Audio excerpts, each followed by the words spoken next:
Are you looking to have a more impactful reverb sound on your vocal tracks? You've come to the right place. In today's video, I'm going to break down 8 tips that'll help you achieve a more cohesive and fuller sounding reverb on your vocals. Are you ready? Let's go.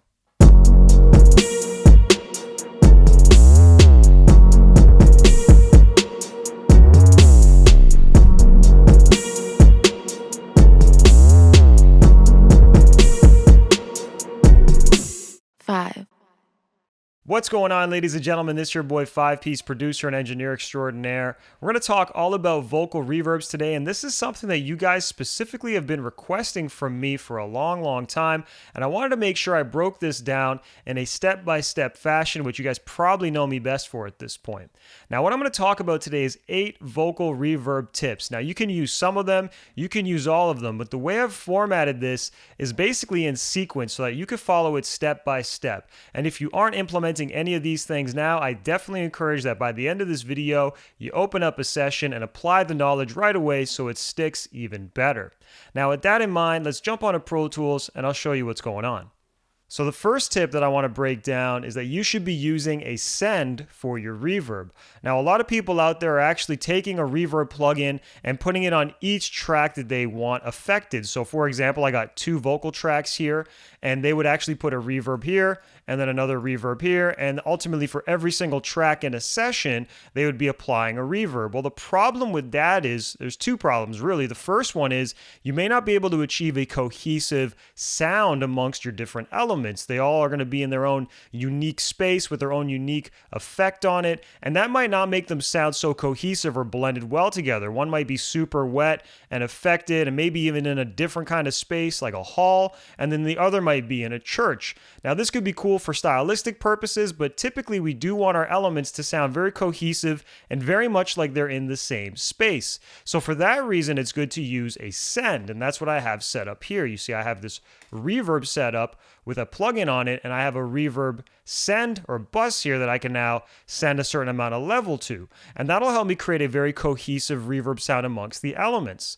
The other benefit of this is if I put an individual plugin on each individual track, well, that's going to eat up a lot of RAM and CPU, and it'll cause my session to bog down with processing. I might get some clicks and pops or lags and all kinds of technical glitches and issues that we're not ultimately going to want to deal with when we're mixing. We really want to just focus on making this sound the best that it can.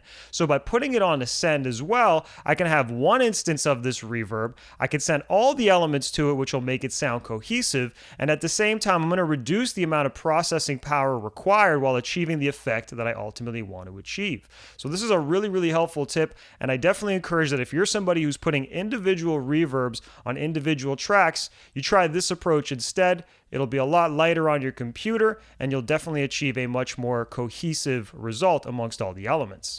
Now, the second tip is to use multiple reverbs in your session so that you can achieve unique and different textures and affect each track differently if you want.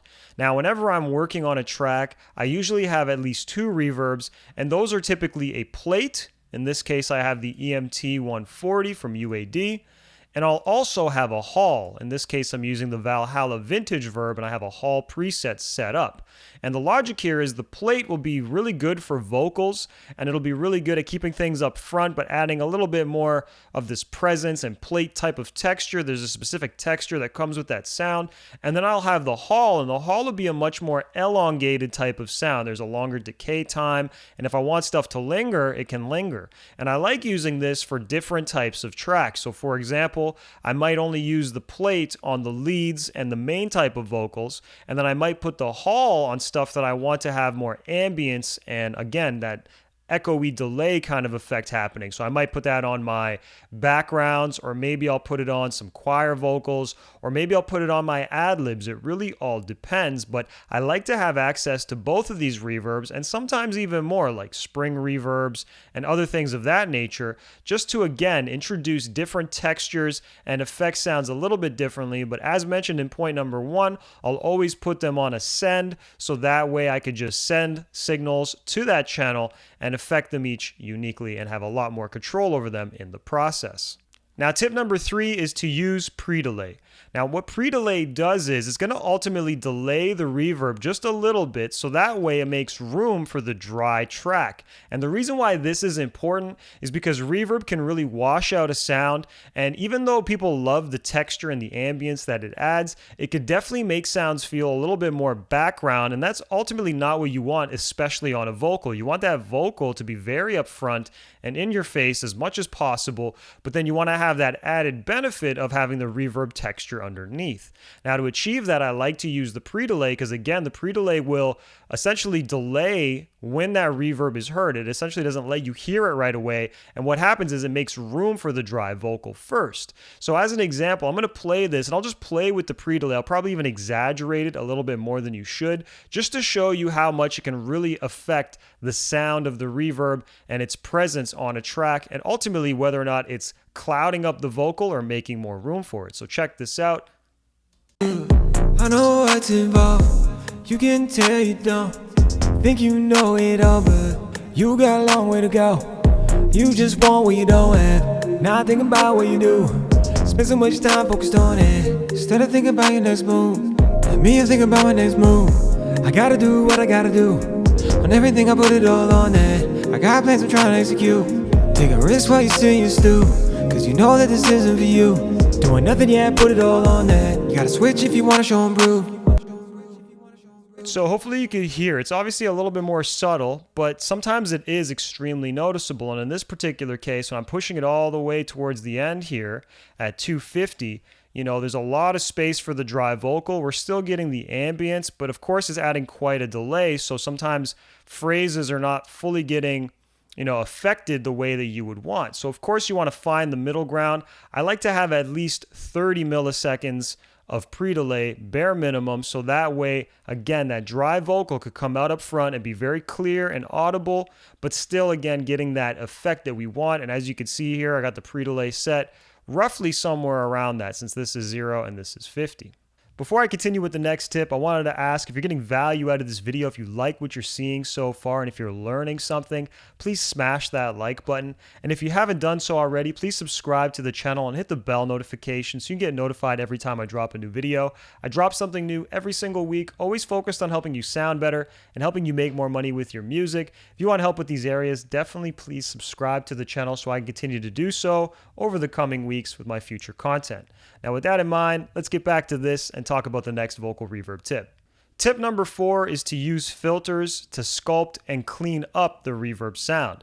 So what I'm saying here is, I'm saying if you have a reverb as your first track, which you absolutely should, you add a filter next. And sometimes reverbs do have these filters built in, but I'm, you know, maybe a little bit of a control freak, so I love to always just put another EQ separately outside of that reverb on the track so I can specifically manipulate it a certain way. And what I love to do is I love to just clean up and get rid of all the low end with the filter. So you see here I'm filtering out 340 and below.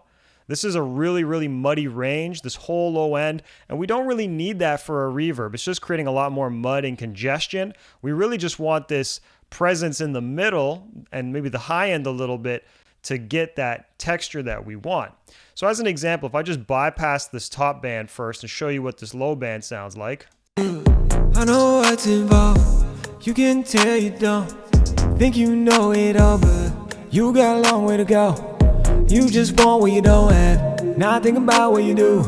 Spend so much time focused on it instead of thinking about your next move. And me, I'm thinking about my next move.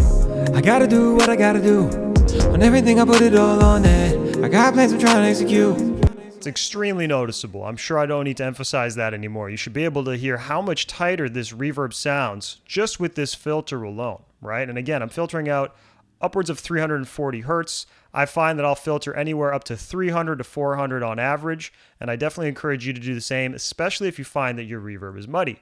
Now, taking that one step further, you could do the same thing with the top end. I don't like to go too crazy though, because there is some stuff in the high end that we typically want to maintain and keep, but I'm not afraid to tighten it up a little bit, maybe get rid of some of the harshness, the brittleness. It really depends on your source signal. If there's a lot of sibilants and S's, stuff like that, it might really, really poke out and become a problem on your reverb. So you may want to tackle that as well. And that's what I'm doing here. I'm getting rid of almost 12,000 hertz, nothing too crazy, but let's just see how much this is affecting the reverb as well.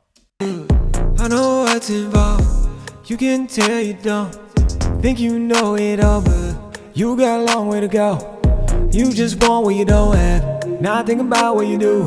Spend so much time focused on it instead of thinking about your next move. And me, I think about my next move. I gotta do what I gotta do. On everything, I put it all on it. So certainly not as big of a difference as the low cut that I just created was. However, it is still tightening things up. It's sculpting the sound, and it's keeping this reverb very much focused on the range that I think it should be in, which is somewhat near where the vocal lives altogether, between that 400 to 10K type of range. Tip number 5 is to use a mid-side EQ to specifically sweeten the sideband, especially on the high end. Now what I have here is a second Pro Q. This is separate from the first one that I just showed you with the filters. And I've got this side shelf basically happening. You see here, I'm only affecting the sideband, and this is really where the reverb lives. Reverb is very much spread out in the sides of the channels. Typically, it's not so much focused in the middle, although some reverbs like spring reverbs are a little bit more mono compatible. That being said, I want to enhance this high end to give it a little bit more shine, a little bit more presence, and of course, the previous step, I filtered some stuff out and tightened it. So now I'm going to emphasize this higher end band a little bit more and make it cut, because that is what will give it that presence that we like. So that being said, I've basically just added almost 6 dB, so quite a significant boost in this particular case to about 5800 hertz, right? So pretty much the high end, the top end of the track. And I'm going to bypass this and put it in, and let's see how much of a difference this high shelf is making. And again, remember, this is only on the sides. It's not on the whole mid and sides, not on the stereo. It's literally just on the side bands using this EQ. So here we go. Check this out without it, and then I'll put it in. I know what's involved. You can tell you don't think you know it all, but you got a long way to go. You just want what you don't have, not think about what you do. Spend so much time focused on it instead of thinking about your next move. And me, I think about my next move. I gotta do what I gotta do. On everything, I put it all on it. I got plans I'm trying to execute. Take a risk while you still in your stew. So it's basically increasing that presence, like I said, and it's also sort of enhancing the stereo image of the reverb in the process, because again, we're only affecting the side channels. And by doing this, it's just going to give it this illusion that things are wider in a sense. Tip number 6 is to add saturation to the reverb in order to color it a little bit, add some more presence, increase the perceived loudness, and ultimately allow the reverb to cut more. You're going to find that this particular step is really going to change the game here for a reverb, but you have to be delicate because, of course, you can push it too far. And as a result of what we're going to do here, you're going to see that the next tips sort of affect that, right? So what we're doing here is I'm using Avid's stock Lofi plugin. This is a stock Pro Tools plugin, but you can use any saturation plugin that you like, whether it's FabFilter Saturn, the Black Box from Analog Designs. There's so many different great plugins out there that you should check out. Now, all I'm doing is I'm using the distortion and I'm using the saturation, and I've driven it up by 0.5 on the distortion side and 0.6 on the saturation side. I'm not using the noise or any of the other features at all, literally just using these two knobs to increase the distortion and the saturation aspect to the signal. Now, I think I'm going to just be able to show you this better than anything. So watch what happens when I bypass this. I'm going to put it in and just listen to how much more the reverb comes forward and is really noticeable in a way as I put this on. Check this out. I know what's involved. You can tell you don't think you know it all, but you got a long way to go. You just want what you don't have, not think about what you do. Spend so much time focused on it instead of thinking about your next move. And me, I think about my next move. I gotta do what I gotta do. On everything, I put it all on it. I got plans I'm trying to execute. Way more noticeable. And maybe to a fault as well, but you're going to see again that I'm going to do some next things that'll help manage this. But ultimately, this is just helping the reverb, again, come forward, cut through more, and just be a lot more noticeable, as before it was a little bit more tucked into the background and you had to really pay attention to notice it. This could definitely be a stylistic thing if you want more reverb presence, but I like doing this because it definitely helps it cut more on all types of listening devices, ranging from, big speakers to little stuff, especially on the little stuff, really, with earbuds. iPhone and cell phone speakers, laptop speakers, things of that nature. This is a really, really key tip that'll help your reverb cut on these smaller devices for sure. Tip number 7 is to use sidechain compression to make room for the dry vocal. So what we're ultimately doing here is we are going to be prioritizing the dry vocal over the reverb. And this is really just to help the dry vocal cut more and not get so washed out, because again, reverb is such an easy thing to push too far and ultimately push the element that you're trying to affect. It pushes it into the background and makes it harder to hear, right? And that's why you might notice if you're listening to somebody's demo, or if you're listening to your own demo and you're trying to figure out why your vocals aren't so clear and forward, you're probably putting on a little bit too much reverb and you're not allowing that dry vocal to be prioritized or come out on top of it enough. So this step is really going to help with that. And what I'm doing here is I'm using a FabFilter Pro MB, and I have the sidechain set to my vocal, and I'm just bringing it down, not by a whole lot. Let's see here. I got a range set to -2. And when I play this, you're going to see it's probably not even affecting it that much. But what I'm doing is I'm ultimately getting the main vocal to trigger this sidechain compressor to reduce the reverb by as much as 2 dB at a given time. So every time the dry vocal hits, the reverb comes down a little bit. And then when the dry vocal stops, the reverb can now breathe and be audible. And that'll be helpful for the decay, the longer run-through time where the reverb sort of continues after the dry vocal stops. So check this out. I'll play it without it and then I'll put it in. And let's just see, does the dry vocal come out on top? Is it more audible and clear when I have this in versus when it's not? Here we go, without it first. I know what's involved. You can tell you don't think you know it all, but you got a long way to go. You just want what you don't have, not thinking about what you do. Spend so much time focused on it instead of thinking about your next move. Let me think about my next move. I gotta do what I gotta do. On everything I put it all on that. I got plans I'm trying to execute. Take a risk while you still in your stew, cause you know that this isn't for you. Doing nothing yet, put it all on that. You gotta switch if you wanna show and prove. So you can hear that it's just prioritizing that dry vocal. It's definitely coming out a lot more up front, and it's a lot less messy. When I don't have this in, it just feels a little bit more all over the place. And maybe that's a good thing, maybe not. I don't really like it like that. I like things to be a lot more controlled, and this is a good way to control that. Now, just in case you're wondering, you may be able to use something else instead of a compressor. In fact, you may actually want to use a dynamic EQ for this step. But regardless, as long as you're using one or the other and you're dynamically reducing the reverb to make room for the dry vocal, you're going to ultimately achieve what you want with this next step. And the final tip is to blend the overall volume of the reverb. A lot of times when people are using the send, they just focus on their send level and they never really focus on the actual level of the reverb itself. And it's important that as you work through these steps, you reset the level and readdress it, because certain things that you do are now going to bring things up a little bit more, or maybe down a little bit more depending on what it is, and you're going to have to obviously maneuver and change the volume of the reverb itself so that it can be heard. In fact, you may need to automate it at different times so that you can hear it in some sections and maybe get less of it in others. Now, with that being said, I feel like this Lofi that I added really is bringing up the presence of the reverb a little bit too much, and I want a little bit less of it. So with that in mind, I'm going to just play this and reset it. And the way I like to do this always, whenever I'm resetting a level, is I bring it all the way down to nothing, infinite, and then I increase it slowly, and I use my ears to decide where the right level is. So we're going to do that right now. It was previously at about -5, so let's see, where we end up. I know what's involved.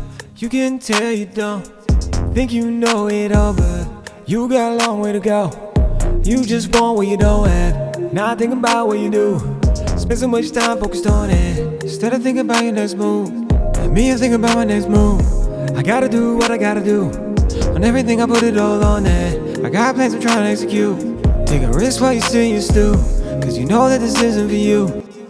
Somewhere around there feels better, at least on my bigger monitors. I know that sometimes when I'm on smaller monitors, I might actually bump the volume up a little bit more, and that's obviously something that I know, and maybe you don't. You have to obviously be in touch with your monitors, understand, what you're getting out of them and how things will translate. But I find that this level is pretty good, and I just want to remind you again, don't be afraid to reset levels, not only for reverb, but really for everything. But in this case, especially for the reverb, especially after doing something like saturation, where you're really driving up the perceived loudness and allowing it to cut more. So that's my 8 vocal reverb tips. I hope you found this helpful, and I'm curious, which one do you think is going to make the biggest difference for you, or which one did you not know before watching this video? Leave it down in the comments below, and I'd love to hear from you. I love to talk to all you guys in the comments, and I really appreciate every single comment that I get, good or bad.